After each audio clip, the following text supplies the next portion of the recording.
Hello. Well, as you can see, I'm back in the refuge, which is good news for me. My hip is getting better. It's less painful. I can walk with a stick. So here I am. And thank you again for all your good wishes.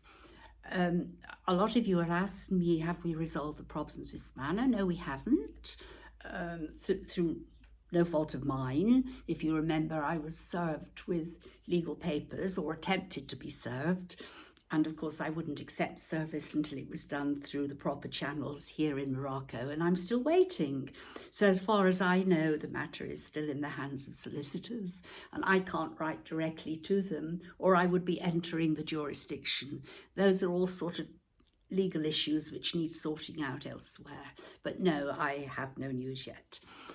But of course, I am minded that prior to being served with papers in that way, or an attempt to serve me with papers that way, I always tried when I spoke online to be careful, honest, not too condemning. And I think a lot of what I said was misunderstood and misplaced, but that's for another day. But of course, it's made me tougher now, because I'll be quite explicit and quite clear. And I cannot forget the 160 Kalesh horses who were sent to slaughter, the starvation that many of them suffered, the horses that were brought here in dire straits, the agony of the 18 months of us having to travel all over Morocco and doing our best, and it was never enough. And I'm sure that I had lots of people who helped around the country, who take one or two donkeys and cooperate with us. But I can't put all that aside. We need to reflect and look at what happened during a pandemic, not to cover it all up by saying, oh gosh, there's some disagreement, let's all get together and make peace. No, we must look at what happened, because we must never let that happen again. And I'm more than happy to be under the microscope if need be. I hope everybody else will be the same. And then it's, in some ways, it feels like it's back to business. There are some tourists coming to Marrakesh. And sadly, for those of you that used to come regularly, many of the established riads and hotels are closing, restaurants are going, some are being bought up cheap, and there are newcomers. And I saw a post yesterday from one of the newcomers renovating a riad with a picture of the mule outside with his tongue hanging out and a Berber bit, and I mentioned it, as you would expect me to, wouldn't you? And we entered into a dialogue, and I was reminded that I mustn't come from the Western world and impose my own values. Well, quite frankly, just get stuffed. Of course, I've come from the Western world, but I think that we can put our hands on our hearts and say that we are privileged to live in Morocco. We are guests, and we would do nothing to undermine Moroccan culture. And in the spirit of Islam, cruelty to animals is not accepted, and I have so many Moroccans with me. But we feel now more Moroccan than British. I don't have very much to do with the things I used to when I first came here in the British Business Group and the embassy and so on. All that has gone. I work with Moroccans now. So please don't lecture me. And I'm going to now say, I'm going to mention some people who have supported me from the beginning, in the hope that when you do return to Marrakesh, you're able to remember the people that have been here a long time and have struggled through the pandemic to keep going. And firstly, I'd like to mention two riads in particular.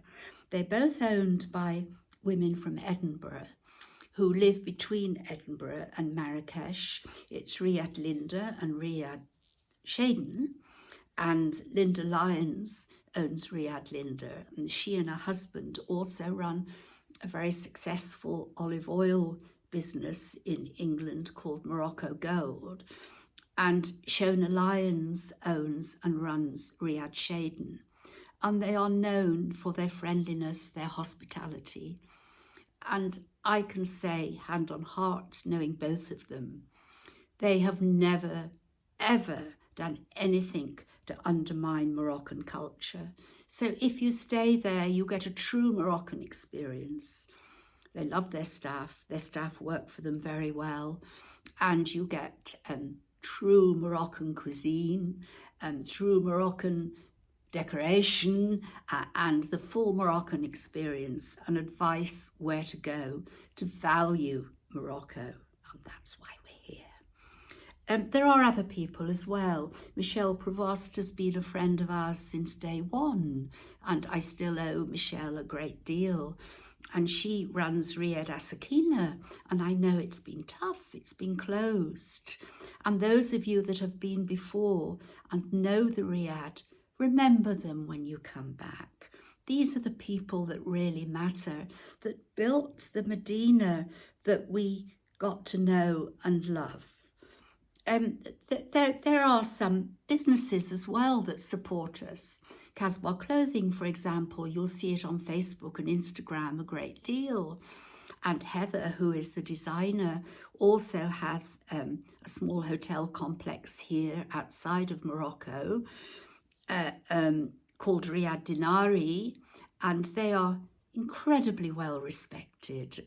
And Heather is married to a Moroccan, a very well-known Moroccan guide, and you truly will have the Moroccan experience there, as you will at Farakeh Villas, who have one of our donkeys, and they're not too far away from Riyad Dinari, but their eldest son is in Australia, working with horses in Australia, and he sends us, out of what probably will be quite a meagre income, a donation every single month. So to Claude, we say thank you. You are an example of how you have been brought up in Morocco. And it's those people, as I keep repeating, have been the backbone and kept us going.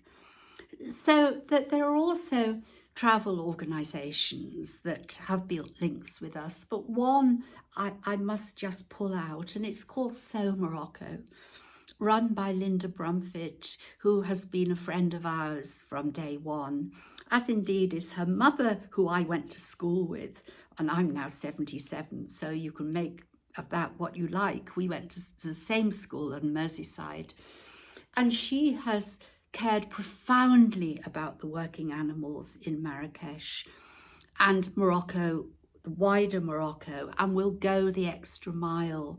And she has continued to support us, even though times have been difficult and she hasn't been able to operate during the pandemic. But I know that Linda will be back, and she is a great supporter, advocate for ethical tourism. And of course, we find now the people that visit us at the refuge are much more aware of the ethical issues, and that they are upset when they see working animals suffering. And I have to say, so many are exploited, many aren't, and we hope very much to help those owners. But it brings me on to a couple of hotels. A hotel I never really mention, and some of you who know us here wonder why, but the Capaldi Hotel, just 10 kilometres up the road from us. The people who run the Capaldi are our dearest friends, and they are like family. And we wouldn't be here if it wasn't for them. They have helped when we faced difficulties. They've helped with building projects here. They've always been there. But we've never sort of promoted each other, because we never want it to be seen that we are making something out of each other. But I can promise my hand on heart that if you go to the Capaldi, which is quite upmarket, has a fantastic restaurant doing extremely well, you will be treated so well in a very personal way. And then just to finish today, I'm going to mention, of course, the Mamounia. The Mamounia, known as one of the finest hotels in the world. And the person who runs Mamounia here in Marrakesh, got the international prize for the best hotelier this year. And they have been hugely supportive of us, that they visit when they're here most weekends. They keep a donkey here who was injured and came here to recuperate, and we will keep him. And they're just finishing some videos that they've done for us about the work we do here. Now, we can't forget those people. Those people are truly committed to Morocco, and there will be more that I'll mention on another day. So I'm telling you honestly and truthfully that without those people here in Marrakesh, we wouldn't, and the surrounding areas, we would not be where we are today. So huge thank you to them, and we'll speak to you all soon. Bye for now.